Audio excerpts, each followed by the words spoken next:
Combat in RuneScape 3 has changed dramatically over the years and is nothing like it used to be compared to old school RuneScape. So I decided I'd make a beginner's guide to combat in case you're like me and feel overwhelmed with modern evolution of combat style systems in RuneScape 3. Before we jump in, I just want to preface this by saying I am not an expert in RuneScape PvM, or PvP for that matter. I'm very much a beginner wanting to help out other beginners with these new-ish combat systems, so if I've missed anything or you want to add to anything that I've said, let me know down in the comments below. Alright, so first things first is there are two different styles of combat. There's modern and classic. Usually, modern combat is called EOC, or Evolution of Combat, which is the name that Jagex gave the new combat system when it was first released in 2012. It's also one of the main reasons we have two types of RuneScape today. Evolution of Combat, or EOC, can also be split down into two different types again. So you have your standard EOC combat system, which is fully manual. You choose the attacks and abilities that you want to do during combat, and you have to do everything yourself. Then you have Revolution Combat, which is essentially where the game does everything for you. You click to attack something, and then the game chooses which abilities you'll perform and when. This means that you don't need to worry about what you need to do when fighting something because it's all automatic. And it's kind of like driving a car where you have manual modes and automatic modes. Now moving on to the classic mode, which is your usual run-of-the-mill combat method just like in old school RuneScape. There's no abilities, no special methods of attack, just a simple point and click mechanic, and that's that. Unfortunately, the classic combat system doesn't really work in RuneScape 3, and will basically just spam the basic attack ability over and over again. It's not really suitable for modern boss fights, so to change this, you'll need to go into your settings, and then select your combat type, and make sure classic isn't selected, just pick one of the other two. The good news though is that with Revolution Combat you can enable that and get the best of both worlds. You get the modern combat attack styles without having to do anything just like it used to be, so if you're wondering what you should pick, or you don't know what would work out with which abilities and when, Revolution Combat is the mode for you. Next up is armor and weapons. Now we could go down a bit of a rabbit hole here with all of the different ways to upgrade stuff, particularly with the inclusion of the invention skill, but that's just a bit too much for this video if I'm going to be honest.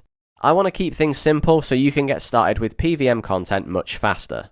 Okay, so take this set of rune armor. First thing to know is that it's tier 50, so that means you'll want to start using this from level 50 defense and upwards until you get to 60, and then you'll want to upgrade to the next best thing when you reach that tier. Most gear is tiered every 10 levels, but sometimes you might get something in between, but you'll want to use the best thing that you can equip, so at level 50 defense, for melee combat at least, rune is best. The same thing can be said for when you reach 60 defense or 70 defense. Upgrading your armor to the best in slot, or BIS as it's sometimes called, is the most ideal thing because you'll benefit from all of the bonuses that it gives you. Some armor will give you better bonus stats compared to other things, but it kind of depends on what you need to do, so generally speaking, you just use the best armor that you can equip. As you can see here, bronze armor can give you some very basic bonuses to your character, but if you can use better gear, upgrading to the next best thing will increase these bonuses. I chose a very small selection of armor just to show you that every time that you upgrade a few tiers, the bonuses will get better, and things like damage reduction or life point increases improves. Picking the best armor that you can use means you'll have better damage reduction, giving you more protection in fights, and it also means more base life points as well, so you can stay alive longer whilst you're fighting. As you can see here for this example, I'm actually using Primal +5 armor, which is the best armor that I personally can use. This brings me on to my next point. Primal armor is some of the best gear that you can use in the game right now, and the reason for that is because it has 5 upgrade levels. It starts off as a base level, and then you can upgrade it requiring an increase in supplies each time until you get to +5, which will increase its damage reduction, life points, and other useful bonuses. Other armor lets you do this as well though, so for example with steel armor you can upgrade it once, whereas with rune armor you can upgrade it 3 times. It might not always be worth upgrading armor depending on how long it takes you to level up, but even so, if you have the means to upgrade the gear, I would recommend that you do that.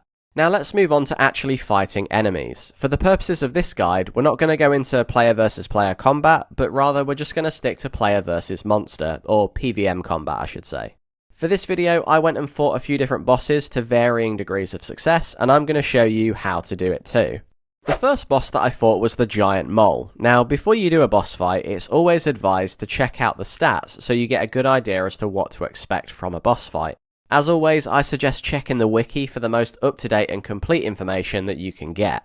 The most important section is the combat information on the sidebar. Now, the combat level is not really relevant, to be honest. A lot of bosses have incredibly high combat levels, but it doesn't really mean much, so you can kind of ignore it for the most part.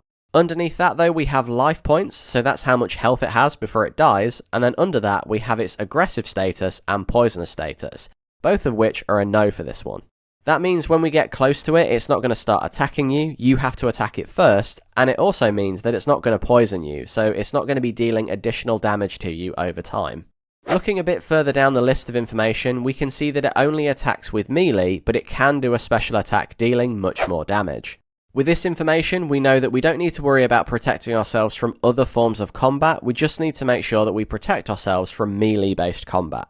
With that in mind, an easy way to achieve this is to use the Protect from Melee prayer ability, which will reduce incoming damage dealt from melee attacks.